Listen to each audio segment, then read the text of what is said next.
꼰대라는 단어의 사전적인 의미를 찾아보면 늙은이 혹은 선생이라고 하는 말의 은어다, 그렇게 정의가 되어 있습니다.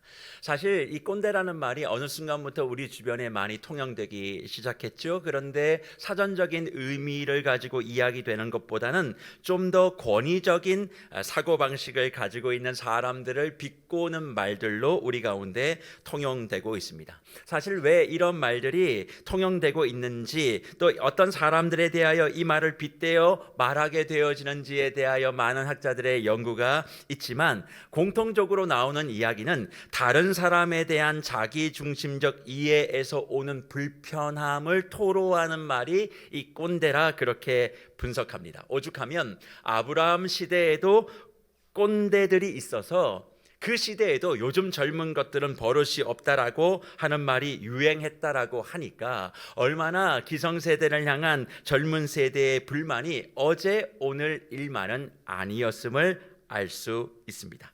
그런데 이 꼰대라는 말이 단순히 나이 든 사람 혹은 기성세대를 향한 불편함을 이야기하는 말이 아닌, 이제는 젊은 꼰대가 등장했습니다. 젊은 꼰대의 등장을 통해서 세대와 시대를 넘어섰다, 그렇게 이야기합니다. 젊은 꼰대, 줄여서 점꼰이라고 부르더군요. 이 점꼰이라고 불리는 직장 내 기피 대상 1호인 사람들, 어떤 특징을 갖고 있느냐? 일단 나보다 나이가 어리면 반말부터 시작합니다. 그 사람하고 관계가 있었든지 없든지 중요하지 않습니다. 무조건 반말부터 시작하고 자신의 위치를 자랑하며 잘난 체하고 자신의 인맥과 학맥을 자랑하듯 하며 감히 네가 내 말에 토를 달아 하면서 자기 아랫사람을 못살게 군다, 그렇게 얘기합니다. 그리고 젊은 꼰대의 가장 특징이 한 가지가 있는데, 그것이 뭐냐면 답정너입니다. 이미 답을 정해놓고 모든 말을 물어보는 거죠.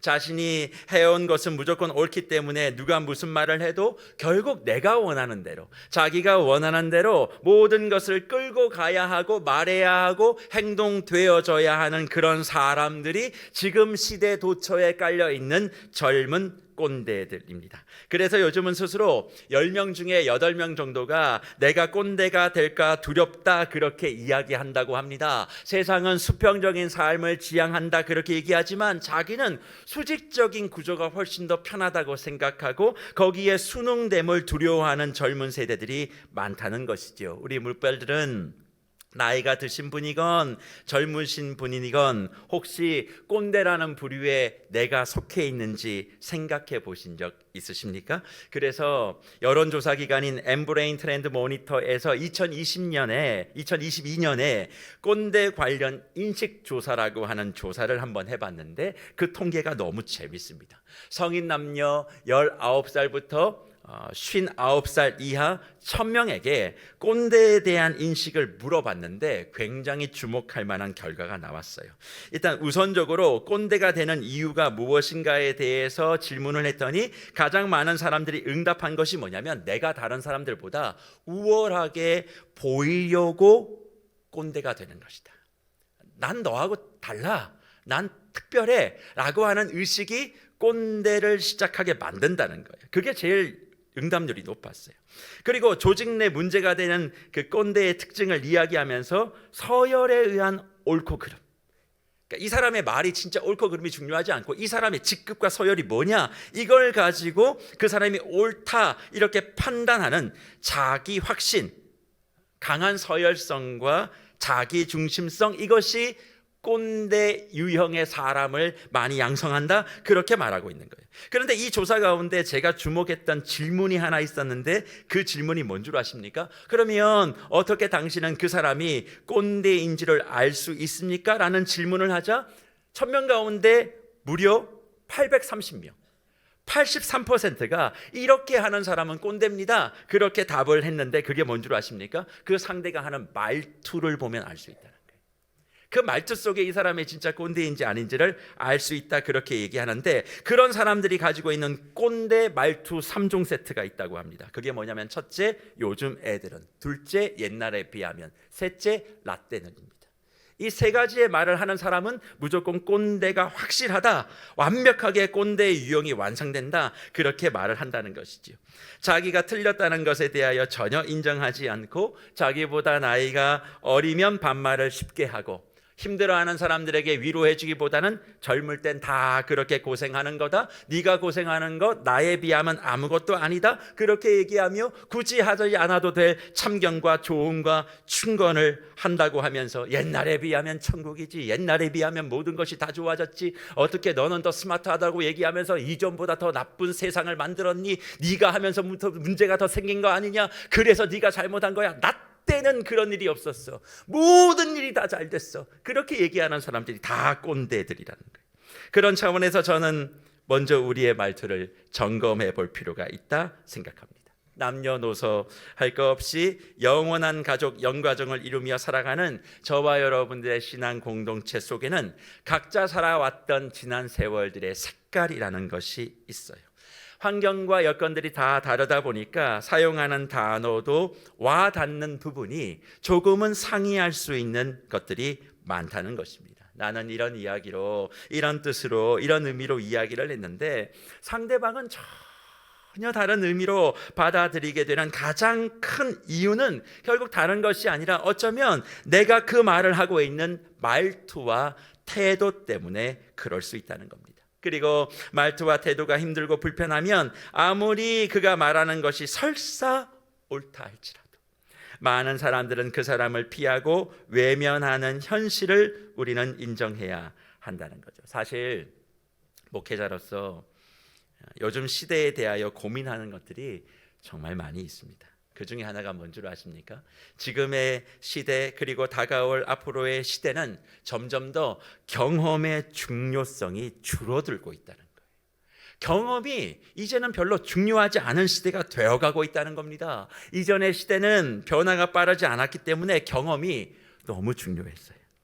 이전에 성공했던 그 방법이 여전히 오늘 시대에도 유효할 수 있었기 때문에 그런 시간을 지나 유수한 경험을 가지고 있었던 그런 사람들에 대한 존경이 엄청났습니다. 하지만 지금은 그렇지 않아요. 시대가 너무 빠르게 변하고 있어서 어제의 경험으로 오늘의 성공을 확신할 수 없습니다. 오히려 과거의 경험이 현재의 변화를 이해하고 따라가는데 걸림돌이 되곤 합니다. 저 역시도 배워오고 또 경험해왔던 지난 목회의 26년 정도의 여정은 다 90년대로부터 출발하여 2000년대까지 어쩌면 한국교회의 폭발적인 성장의 고점을 찍고 그 이후에 점점 더 줄어들고 있는 모든 것을 목격하고 몸으로 느껴왔습니다. 그 모든 시간 가운데 제 마음 가운데 가지고 있었던 한 생각은 하나님의 역사는 어떠한 환경과 시대 가운데서도 조금도 축소되거나 줄어들지 않았다라고 확신해요. 하지만 하나님의 역사를 담아내야 할 도구들과 환경들, 무엇보다도 하나님의 말씀을 듣고 목양과 양육의 대상으로 이 자리에 함께 있는 교회의 신앙의 공동체의 구성원들이 변화되고 있고 교내외적으로 여러 가지 환경들의 변화가 급속하게 다가왔기 때문에 그 속에서 목회자인 내가 무엇을 해야 할지에 대하여 고민스러운 것이 사실입니다. 얼마 전에 어느 목사님을 만났는데 그 목사님이 30년 가까이 목회를 하셨어요. 코로나 이후에 정 목사 어떠냐 이런 질문을 하시는 겁니다. 그래도 하나님의 은혜로, 우리 장로님들의 은혜로, 성도님들의 기도로 우리 교회는 그래도 많이 좋습니다. 그랬더니 많이 회복되었니? 많이 회복되었습니다. 더 좋은 것들도 있는 것 같습니다. 그랬더니 그 목사님이 참 좋겠다 그러는 거예요. 그럼 목사님은 어떠십니까? 그랬더니 난 너무 힘들다. 뭐가 제일 힘드십니까? 성도님들이 많이 모이지 않습니까? 아니, 다 회복되었어 우리 교회도. 그런데 뭐가 문제입니까? 코로나 이전의 성도님들 그리고 코로나 이후의 성도님들 똑같은 분들이 여기 앉아 계신데 이전과 다른 분들이 앉아 계신다는 거예요. 그게 도대체 무슨 말입니까, 목사님? 코로나 이전보다 훨씬 더 신앙의 질이 떨어져 있는 성도들이 다시 교회에 왔다는 거예요.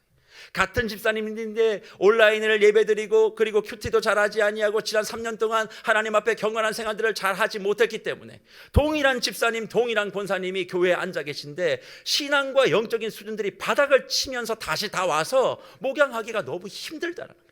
코로나 3년의 기간 동안에 더 좋지 못한 성도들이 모여 있어서 참 교회가 고민스럽다, 그런 이야기를 하는데 그 말씀을 듣는 순간 제 마음에 고개가 끄덕여졌습니다. 내가 어찌하지 못하는 교회의 대내외적인 환경의 변화, 이것이 너무나 급작스럽게 다가왔고 그 속에서 무엇을 어떻게 해야 될지 몰라 갈팡질팡하는 그런 모습들이 교회 가운데 많이 있다는 거예요. 그 중에서도 가장 고민되고 앞으로도 고심이 되는 것이 뭡니까? 교회는 진리를 선포하고 가르치는 곳이잖아요. 하나님의 말씀이 절대적인 표준과 기준이 되어야 하고 변함없이 우리는 그것을 사수하고 그것을 보수해야 되는 것이 분명한 우리의 사명입니다. 그런데 문제는 이런 가르침을 받아야 될 믿음의 공동체 안에 세대들이 달라지고 있다는 거예요. 말씀을 듣는 성도들의 사고가 달라지고 있다는 겁니다. 지금 이 교회를 채우고 있는, 그리고 앞으로 더 많이 채우게 될 젊은 세대들의 입장에서 이런 말씀들을 전하는 목회자의 모습은 어떤 모습이 많냐? 꼰대스러움이 많다는 거예요. 젊은 사람들의 입장에선 이런 모습으로 리더들이 보여지고 그리고 목회자에 대한 거부감을 가지게 되어지면 성경의 올바른 진리와 말씀들을 받아들이는 것이 불편해질 수밖에 없다는 겁니다.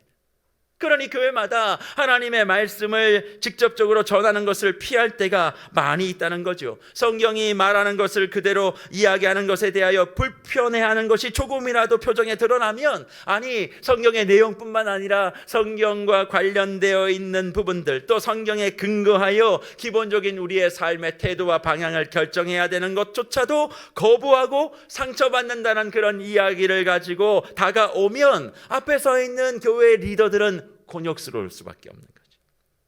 이럴 경우 신앙을 가지고 있는 우리, 또 신앙의 공동체인 영가족이지만 각자의 역할에서 하나님을 믿고 하나님을 따라가는 기독신앙인으로서의 그 역할을 해야 하는데 어떻게 이 시대의 변화 속에서 우리는 그 역할들을 감당해낼 수 있겠냐는 거죠. 이것에 대한 해답은 저는 이 땅에 오신 아기 예수님의 모습 속에서 찾아야 한다, 그렇게 생각합니다. 사랑하는 무별 여러분, 예수 그리스도가 이 땅에 오셨다, 특별히 성탄을 앞에 놓고 아기 예수 그리스도가 우리 가운데 오셨음을 늘 생각할 때마다 가장 먼저 떠오르시는 단어가 뭡니까? 평화의 왕, 화평의 왕 예수 그리스도 아닙니까? 그분은 이 땅에 화평과 평화를 주시기 위하여 오셨음을 우리는 믿어 의심하지 않습니다. 그런데 그 평화와 화평의 왕으로 오신 예수님이 진리에 대하여 반대하고 진리를 불편하게 생각하는 이들을 향하여 어떻게 하셨는 줄 아십니까? 분노하고 화를 내시고 화 있을 진절하고 응대합니다. 평화의 왕이신 그분이 화를 내셨대요. 화평의 왕이신 그분이 분노하셨답니다. 어디에 그런 모습이 있습니까? 오늘 본문을 보십시오. 오늘 본문의 화평의 왕이신 예수님은 전혀 우리가 생각하고 있는 모습과 다른 모습으로 누군가를 응대합니다. 사실 예수님이 지금 화 있을 진절하고 말한 사람들은 서기관들과 바리새인들이었고, 그들은 어떤 사람들이었느냐? 한마디로 예수님이 정의해 주시는데 마태복음 23장 25절에 이와 같이 기록합니다. 화 있을 진저 외식하는 서기관들과 바리새인들이여, 잔과 대접의 겉은 깨끗하되 그 안에는 탐욕과 방탕으로 가득하게 하는도다, 그렇게 말씀하고 있어요. 예수님이 지금 말씀하고 있는 그 상대 서기관과 바리새인들을 뭐라고 정의합니까? 겉과 속이 다른 종교적 위선자, 그들을 향하여 예수님은 뭐하고 계세요? 분노하고 계십니다. 무별 여러분, 우리는 성탄절을 내일 앞에 두고 아기 예수님을 생각할 때마다 언제나 평화주의자, 화해주의자, 화평주의자 같은 모습을 생각합니다만 예수님의 모습은 우리가 이 생각과 좀 다릅니다. 물론 예수님의 이런 강한 모습, 분노, 화냄, 이런 모습은 모든 사람에게 그렇게 하신 것은 아니에요. 누구에게만 그렇게 하셨느냐? 대표적으로 서기관과 바리새인들입니다. 그 사람들이 어떤 사람인데요? 겉과 속이 다른 사람들. 마틴 루터는 이 본문을 그렇게 해석하며 이렇게 얘기합니다. 양인 줄 알았는데 늑대의 탈을 쓰고 있는 사람. 또 반대로도 얘기하죠. 양의 탈을 쓴 늑대와 같은 사람을 향하여 예수님은 한 번도 평화를 제의하거나 화평을 제의한 적이 없다, 그렇게 이야기하는 거예요. 그래서 마틴 루터는 예수님의 오늘 본문의 모습을 기록하며 이와 같이 얘기하는데 한번 들어보시겠습니까? 늑대에는 더 없이 가혹하게 다뤄야 하고 연약한 양은 더 없이 부드럽게 다뤄야 한다. 그렇게 해석합니다. 여기서 말하는 늑대란 양의 탈을 쓰고 있지만 속은 전혀 그렇지 않는, 자신의 필요에 따라서 언제든지 얼마든지 얼굴을 바꿀 수 있는 그런 사람들이며, 그런 사람들은 혹독하게 다뤄야 한다는 것이 예수님의 가르침이다. 그렇게 루터는 해석해 주는 거예요. 그렇다면 늑대와 같은 종교 위선자 그리고 서기관과 바리새인들의 모습 속엔 어떤 모습이 있었을까요? 우리가 이미 알고 있는 여러 가지 모습들이 있을 수 있지만 가장 큰 특징은 뭐예요? 내가 말하고 내가 결정한 건 결코 틀리지 않고 항상 옳다라고 생각했다는 겁니다. 자기가 배우고 자기가 경험한 것에 근거한 것들이 예수님의 말씀보다, 예수님의 가르침보다 내가 더 옳아, 내가 경험했잖아, 내가 겪었잖아, 내가 그렇게 말했잖아, 내가 그렇게 생각했잖아. 언제나 예수님보다 나의 생각이 앞섰던 것이 루터가 바라본 늑대들의 모습이었다는 거예요. 내가 옳고 내가 맞다고 언제나 주장하기에 그들에게는 뭐가 없을까요? 돌이킴이 없습니다. 그래서 늑대들은 돌이킴이 없어요. 늑대들은 회개가 없습니다. 자기가 옳은데 왜 돌이킵니까? 내가 맞는데 왜 돌이켜야만 합니까? 나에게는 잘못이라는 것이 있을 수 있다라고 하는 그런 두려움이 존재하지 못하기에 언제나 내가 옳다라고 그렇게 이야기했던 사람들이죠. 그저 자신이 말하고 행동하는 것이 기준이고 그것과 상반되는 생각과 태도를 가진 자들을 향해서는 뭐와 같이? 늑대와 같이 달려드는 것입니다. 그런 이들을 향하여 주님은 화 있을 진저에서 한 걸음 더 나아가 오늘 본문 마태복음 23장 33절을 보십시오. 이렇게 선포합니다. 뱀들아, 독사의 새끼들아, 너희가 어떻게 지옥의 판결을 피하겠느냐, 그렇게 말이죠. 평화의 상징이시고 화의 근원 되시는 예수님의 모습 속에 이런 말들이 나온다는 것이 충격적이지 않으십니까? 하지만 사실입니다. 근데 뭇별 여러분, 지금 예수님이 말씀하신 이 화 있을진저, 뱀들아, 독사의 새끼들아, 이런 말을 이 강단에서 제가 만약 한다면 어떤 일이 벌어질까요? 돌들이 날아올 겁니다. 엄청난 비난과 손가락질들이 향해질 것입니다. 믿음을 가지고 있다는 이유 하나만으로, 우리 신앙의 공동체 하나만으로 어떻게 그럴 수 있느냐, 그렇게 말씀하시는 분들이 많을 거예요. 하지만 이런 것에 굴하지 않고 이 예수님의 모습을 가지고 따라간 사람이 있는데 그 사람은 바로 사도 바울입니다. 갈라디아 교인을 향하여 갈라디아서 5장 11절부터 14절 사이에 바울의 외침을 한번 들어보십시오. 형제들아, 내가 지금까지 할례를 전한다면 어찌하여 지금까지 박해를 받으리요? 그리하였으면 십자가의 걸림돌이 제거되었으리니 너희를 어지럽게 하는 자들은 스스로 베어버리기를 원하노라. 형제들아, 너희가 자유를 위하여 부르심을 입었으나 그러나 그 자유로 육체의 기회를 삼지 말고 오직 사랑으로 서로 종노릇하라. 온 율법은 내 이웃 사랑하기를 내 자신같이 하라 하신 한 말씀에서 이루어졌다. 그렇게 말하며 15절에 만일 서로 물고 먹으면 피차 멸망할까 조심하라. 그렇게 선포합니다. 분명 바울은 뭐 하라고요? 오직 사랑으로 서로 종노릇할 것을 이야기합니다. 온 율법은 내 이웃 사랑하기를 내 자신같이 하신 그 말씀을 이루는 것이라고 이야기를 해요. 하지만 이 말씀이 나오기 바로 직전 뭐라고 얘기합니까? 너희를 어지럽히는 자들, 너희의 신앙과 교회의 신앙의 공동체, 믿음의 공동체를 어지럽게 하는 자들을 뭐 하라고요? 스스로 베어버려라. 그렇게 말합니다. 그리고 그것이 뭐예요? 사랑과 연결되어 있다는 겁니다. 도대체 이게 무슨 의미일까요? 분명 바울은 이웃사랑에 대하여 단호하게 말을 하지만 동시에 할례를 전하는 유대인을 향해서는 단호하게 대적하고 있어요. 그러니 11절에 형제들아, 내가 지금까지 뭘 전하면, 할례를 전하면 내가 지금까지 박해를 받겠니? 너희가 옳다라고 얘기하는 그 관습, 그 관통, 이전에 해왔던 행식, 그걸 내가 지금 이야기하면 나 이렇게 힘들지 않을 거야. 하지만 너의 경험, 너의 가르침, 너의 지식보다 예수 그리스도의 말씀이 더 우선되었기 때문에 내가 박해를 받는다 할지라도 나는 이걸 얘기해. 믿음의 공동체 안에 아직도 할례를 이야기하는 자가 있느냐? 예수 그리스도의 진리보다 내가 옳다라고 얘기하는 자가 있느냐? 스스로 베어버려라. 그리고 난 다음에 뭐라고 얘기해요? 내 이웃 사랑하기를 내 몸과 같이 하라. 그러면 사랑은 뭐와 있다 있는 거죠? 믿음의 공동체를 어지럽히는 것을 정리하는 것도 뭐일 수 있다? 사랑일 수 있다? 그렇게 말씀하고 있는 겁니다. 종교적 율법주의자와 형식주의자와 외식주의자들에 대하여 가감없이 바울을 통해 스스로 베어버려라, 교회 공동체 안에서 그런 어지러움의 사람들 정돈하라, 명확히 이야기하고 있다는 겁니다. 그러면 우리는 질문하죠. 바울은 사랑이 없는 사람이 아니냐고. 하지만 그것에 대하여 저는 이렇게 대답드립니다. 그렇지 않습니다.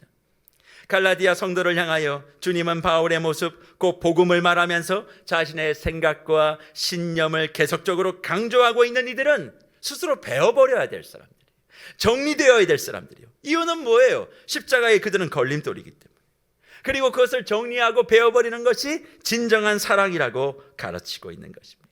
다시 말해 예수님이 서기관과 바리새인에게 바울이 교회 안에서 할례를 주장하며 복음을 가로막고 교회를 방해하는 그 모든 무리를 늑대로 지정하면서 그들을 향하여 진리의 탄환을 그들의 심장에 쏘는 것, 그건 사랑이라고 밝히는 거죠. 늑대와 같은 이들의 말과 행동에 대하여 그냥 좋은 게 좋은 거야, 그렇게 말하는 것이 사랑이 아니라 말씀합니다. 은혜라고 생각지도 말라고 이야기하는 거예요. 주님도 그러했고 바울도 그러했고 종교개혁의 횃불을 들었던 506년 전 마르틴 루터도 그렇게 했습니다. 성경의 원리와 반대에 서 있는 율법주의자였던 교황주의자들을 향하여 루터는 자신의 모습을 이렇게 고백하는 거예요. 무엇보다 그리스도의 말씀을 전하는 자가 루터를 향한 이야기입니다. 사랑은 전혀 없고 너무 거칠고 격한 말을 많이 한다라고 하는 그런 비난에 대하여 루터가 회신을 하는데, 그 루터의 회신을 한번 들어보시겠습니까? 요즘 사람들은 아첨꾼의 달콤한 말에 아주 민감하다. 그래서 자신을 칭찬하지 않으면 곧바로 그 사람이 악하다고 말한다. 진리를 말하는 사람에게 그들이 무례하고 조급하며 과격하다고 핑계를 대며 진리를 거부한다. 그러나 소금이 신랄하지 않으면 무슨 짠맛을 내겠는가? 칼날이 무디지 않으면 어디에 쓰겠는가? 물론 내가 조금 지나치게 격하다는 사실을 부정하지는 않겠다. 그러나 저들이 나만 아니라 하나님의 말씀까지 아주 잔혹하고 무자비하게 공격하기 때문에 나로서는 온화하게 말할 여유가 없다. 이런 상황이라면 아주 냉정한 사람도 참지 못하고 붕괴하며 전쟁을 벌이지 않을까 싶다. 하물며 나처럼 기질이 불같은 사람이나 전혀 무디지 않는 팬이 어찌 전쟁을 벌이지 않겠는가? 이 괴물들은 내가 온순하도록 내버려 두질 않는다. 대적을 거스리는 모든 말을 폭언으로 여기는 고지식한 태도는 도대체 어디서 나왔는지 모르겠다. 당신은 그리스도를 어떻게 생각하는가? 그분이 유대인들을 악하고 음란한 세대, 독사의 자식, 외식하는 자, 마귀의 자식이라 부르는 게 폭언인가? 바울도 개들, 헛된 말을 하는 자들, 유혹하는 자들, 무지한 자들에 대하여 말한다. 사도행전 13장 10절에서 바울은 거짓 선지자들에게 얼마나 격분하는지 마치 미친 사람 같다. 왜 바울은 심하게 퍼붓는 대신 부드럽게 말하면서 그들을 회심시키려 하지 않았을까? 진리는 불의의 대적에 대해서는 절대 참지 못하기 때문이다. 그렇게 밝힙니다. 사랑하는 묵별 여러분, 루터의 이 회신을 들으시면서 마음으로 심적으로 동의가 되십니까? 아마 이 말을 들어도 고개는 끄떡이지만 마음이 움직이지 못하신 분들이 대다수이실 겁니다. 우리는 늘 그리스도 예수 안에서 예수 그리스도가 우리에게 보여주시는 평화와 화평은 모든 것이 그냥 좋은 게 좋은 거라고 하는 이야기를 들었습니다. 그리고 그렇게 자라왔습니다. 그리고 성경 속에서 지혜자가 했던 이 말, 잠언 19장 11절의 말씀 무엇입니까? 노하기를 더디하는 것은 사람의 슬기요 허물을 용서하는 것은 자기의 영광이라고 하는 그 절을 기억하시면서 어떤 경우에도 우리는 분노해서 안 되고 어떤 경우에도 우리는 그렇게 해서는 안 된다, 그렇게 배워왔고 그것을 실천해야 한다 말씀하실 겁니다. 특별히 지금과 같은 시대에 교회를 향하여, 리더를 향하여 이렇게 하면 다 뭐라고 얘기할까요? 꼰대 목사 보기 싫다. 강단 위에서 좀 돌이킴을 향한 강력한 메시지를 전하면 인상 좀 피라고, 왜 자꾸 화를 내냐고, 살기도 힘든데 왜 그러냐고, 그렇게 이야기하며 좋은 이야기 해줄 것을 이야기하지 않습니까? 이제 세대가 바뀝니다. 시대가 바뀝니다. 점점 더 젊은 사람들이 우리 교회에 차고 넘치게 될 때, 그럼 과연 우리의 리더들은 어떻게 해야 되는가? 이렇게 얘기하면 권위적이고 사랑이 없다, 그렇게 말하는 그런 사람들에게 어떻게 해야 할까요? 하지만 또 그런 생각을 가지고 진리의 말씀을 피하려 한다면 뭘 또 거부하는 거죠? 늑대를 향하여 진리의 탄환이 되어 이 땅에 오신 예수 그리스도의 그 진정한 평화와 화평의 의미도 부인하는 자가 되어지니, 앞으로 하나님의 말씀을 전해야 되는 저와 하나님의 말씀을 붙들고 살아가야 될 여러분에게 곤란한 일이 아니겠습니까? 그래서 주님은 지혜자를 통하여 잠언 19장의 말씀도 주셨지만 지혜자를 통하여 잠언 3장 8절의 말씀도 주셨어요. 그 말씀이 무엇입니까? 이렇습니다. 사랑할 때가 있고 미워할 때가 있으며 전쟁할 때가 있고 평화할 때가 있다라고 말이죠. 저 말이 뭐예요? 사랑할 때가 있고 미워할 때가 있고 전쟁할 때가 있고 평화할 때가 있다. 그때그때마다 다르다는 이야기를 하고 있는 겁니까? 아니요. 지혜자는 우리에게 뭘 말씀하고 있냐면 분별을 이야기하고 있는 겁니다. 지금이 어떤 때냐? 분별을 가져라. 신앙은 분별력이다.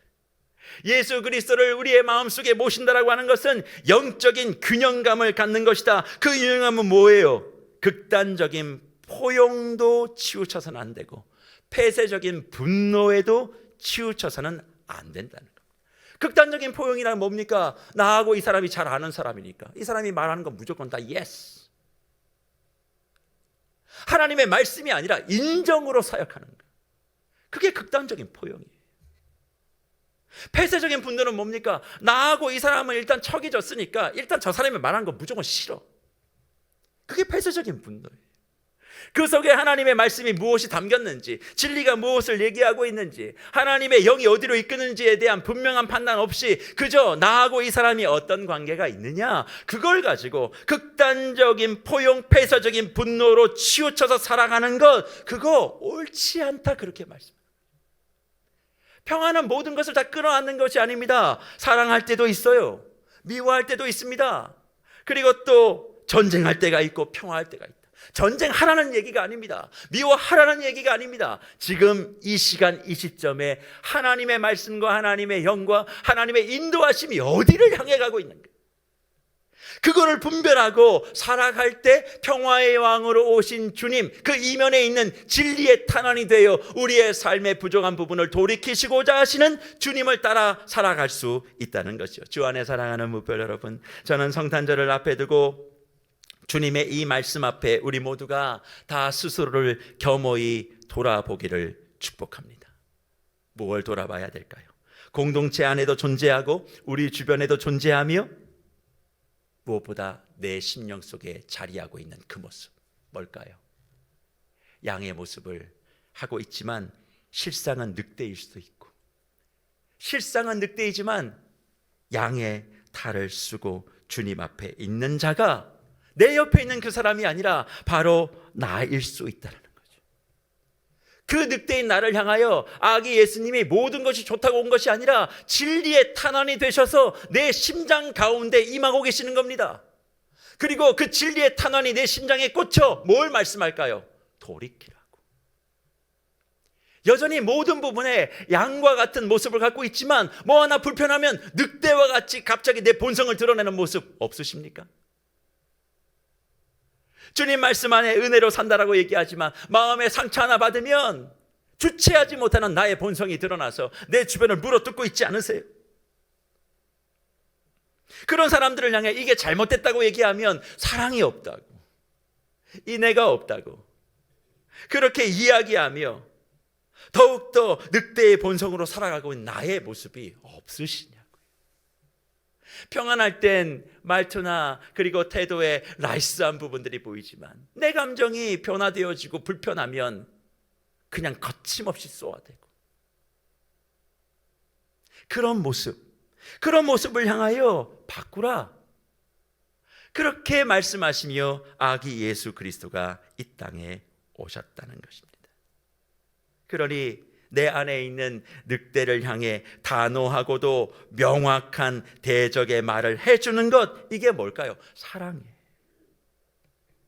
부드럽지 않다고 해도 옳은 것을 말하고 있고, 그것이 제시하는 바가 명확하게 성경의 기준이라면 주님이 그렇게 하셨듯 하는 것이 사랑 없고 은혜가 없다라고 하는 말을 쉽게 해서는 안 된다는 것입니다. 때론 부드러운 것이 거친 것보다 사람을 죽일 때가 많이 있기 때문에 그래요. 하지만 그렇다 할지라도 반드시 기억해야 될 것이 있습니다. 그게 뭘까요? 늑대의 탄환 대신 예수 그리스도께는 분노가 있었지만 그 출발은 그 사람에 대한 따뜻한 마음이 시작이었다는 것을 기억하셔야만 합니다. 도대체 어디서 그것을 알 수 있습니까? 오늘 서기관과 바리새인들을 향하여 본문 마태복음 23장 27절 이하부터 예수님이 계속 하신 말씀, 화 있을진저. 이 말이 헬라어는 우아이라는 말이에요. 우아이라고 하는 이 말은 원래 의미가 뭐냐? 슬프다라는 뜻입니다. 화가 난다 뜻이 아니라 슬프다라는 뜻이에요. 왜 예수님이 슬프실까요? 저러면 안 되는데, 저러면 죽는데, 저러면 나하고 상관이 없는데, 자기가 옳다 저렇게 얘기해도 결국 교회를 망하게 하는 길인데, 복음을 가로막는 길인데, 저러면 안 되는데. 사실 생각해 보십시오. 나하고 상관없는 사람들이 망해가는 거 별로 슬프지 않습니다. 나와 관련되고 나와 연결되어 있는 사람이 안 될 때 슬픈 것 아니겠습니까? 그러니 지금 예수님도 그렇게 외식적이고 종교적이고 형식적이고 율법적이고 문자적이어서 십자가를 가로막고 교회를 해방하고 있는 모든 사람들에게 가지고 있는 기본 자세는 뭐예요? 분노가 아니라 슬픔이에요. 슬픔의 다른 말은 사랑이지요. 그러니 때론 늑대에겐 탄환이 되어 그들의 심장에 정확하게 꿰뚫어 이야기도 하지만 주님은 연약한 양에게는 또 따뜻하게 다가와 품어 안아 주신다는 겁니다. 왜요? 늑대에게 탄환이 되든 양에게 따뜻한 품이 되든 출발은 뭐예요? 예수님의 사랑이에요.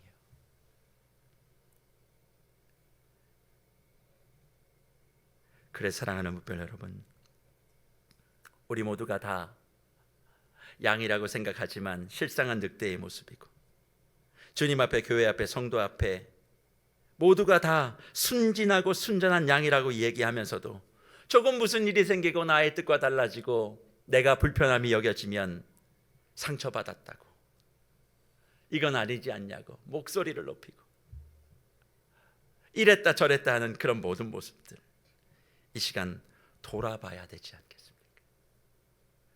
평화의 왕으로 오신 아기 예수가 실상은 진리의 탄환이 되어 내 심장에 꽂히는 거예요. 그리고 뭘 말씀할까요? 그거 아니야, 그렇지 마, 돌이켜. 어떻게 네가 다 오라? 아닐 수 있지. 내가 지금 보고 있는 건 너는 진짜 보고 있는 거니? 그렇게 계속 말씀하시며 우리의 삶의 균형과 그리고 하나님께서 허락하여 주셨던 지혜로움이 간직되기를 원하고 계신 것입니다. 사랑하는 묵별 여러분, 그래서 말씀을 마무리하며 성탄을 앞에 놓고 귀한 모든 분들에게 간절히 주의 이름으로 축복합니다. 저는 우리 세계로교회 모든 주의 권속들이 내일 성탄을 준비하며 오늘 하루 평화의 왕으로 오셔서 우리에게 기쁨과 즐거움을 주시는 그 주님을 경배하기 이전 내 안에 숨겨놓은 늑대의 모습, 그 늑대의 진리의 탄환이 되어서 나의 심령에 팍 박히신 그 예수 그리스도로 말미암아 늑대인데 양의 탈을 쓰고 있는 것을 완전히 정리하고 진정하고 순전한 하나님의 어린 양으로 내일 성탄을 준비하시기를 축복합니다. 균형을 가지십시오. 그리고 인정보다 주정과 교정. 주정은 뭐예요? 주님을 사랑하는 마음과 교정, 교회를 사랑하는 마음 가지고. 사랑하면 뭘 결정하는 거예요? 내가 질 것을 작정하는 거예요. 사랑하면 내가 패배할 걸 작정해야 그게 사랑이에요. 내가 이길 걸 작정하면 그건 사랑하는 거예요. 내일 성탄 주님 앞에 내 항복을 완전하게 선언하고 각자 감춰놨던 그 늑대의 모습들을 다 정돈하고 말씀을 들으면 찔리는 게 정상입니다. 말씀을 들었는데 찔림 하나 없이 간다면 그거 이상한 거예요. 주님이 나에게 돌이키라고 하는 바로 그 부분을 잘 붙잡으시고 내일 성탄 예배 주님 앞에 순전하고 착한 어린 양으로 늑대의 탈은 다 집에 두고 오시는 겁니다. 그리고 내일 오실 때 흰 양으로 오시면 안 된대요. 빨간 양, 초록 양으로 오시랍니다. 우리 예배팀에서 하신 얘기입니다. 그런 마음을 가지시고 다시 몸된 교회에 와서 진정한 기쁨, 평화를 주시는 그 예수 그리스도를 마음껏 찬양하시는 이번 한 주 그리고 복된 성탄이 되시기를 간절히 축복합니다. 그래서 오늘